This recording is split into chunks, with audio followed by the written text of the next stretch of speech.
اے ایمان والو، نہ تو اللہ اور رسول سے خیانت کرو اور نہ اپنی امانتوں میں خیانت کرو، اور تم ان باتوں کو جانتے ہو، اور جان رکھو کہ تمہارا مال اور اولاد بڑی آزمائش ہے، اور یہ کہ اللہ کے پاس نیکیوں کا بڑا ثواب ہے۔ مومنو، اگر تم اللہ سے ڈرو گے تو وہ تمہارے لیے حق و باطل کا فرق ظاہر کر دے گا اور تمہارے گناہ مٹا دے گا اور تمہیں بخش دے گا، اور اللہ بڑے فضل والا ہے۔ اور اس وقت کو یاد کرو جب کافر لوگ تمہارے بارے میں چال چل رہے تھے کہ تم کو قید کر دیں یا جان سے مار دیں یا وطن سے نکال دیں،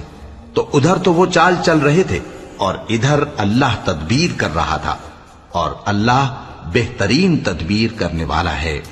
اور جب ان کو ہماری آیتیں پڑھ کر سنائی جاتی ہیں تو کہتے ہیں یہ کلام ہم نے سن لیا ہے، اگر ہم چاہیں تو اسی طرح کا کلام ہم بھی کہہ دیں، اور یہ ہے ہی کیا، صرف اگلے لوگوں کی حکایتیں ہیں۔ اور جب انہوں نے کہا کہ اے اللہ، اگر یہ قرآن تیری طرف سے برحق ہے تو ہم پر آسمان سے پتھر برسا یا کوئی اور تکلیف دینے والا عذاب بھیج دے،